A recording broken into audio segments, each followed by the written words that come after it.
తీసుకుందామా? పోనీ మన మచిలీపట్నమే తీసుకుందామా? మచిలీపట్నంలో వాయువేగంగా 5,100 కోట్ల రూపాయలతో 5,100 కోట్ల రూపాయలతో ఇవాళ పోర్టు నిర్మాణం జరుగుతూ ఉంది. మీలో ఎవరైనా కూడా అక్కడికి వెళ్ళి అప్పుడప్పుడు సాయంత్రం పూట చూస్తున్నారు.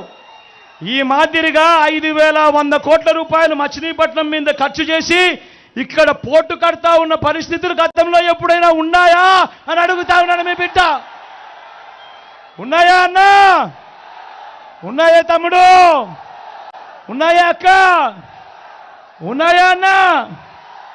ఇదే మచిలీపట్నంలో ఏకంగా 550 కోట్ల రూపాయలు ఖర్చు చేస్తూ ఇదే మచిలీపట్నంలో మెడికల్ కాలేజు స్టార్ట్ చేయడమే కాకుండా పూర్తి చేసిన పాలన ఏదైనా ఉంది అంటే అది మీ బిడ్డ పాలన కాదా అని అడుగుతా ఉన్నాడు. ఇలాంటి పాలన గతంలో ఉందా అని అడుగుతా ఉన్నాడు మీ బిడ్డ. గతంలో జరిగిందా అని అడుగుతా ఉన్నాడు మీ బిడ్డ. గతంలో జరిగిందా అని అడుగుతా ఉన్నాడు మీ బిడ్డ. అక్క జరిగిందా?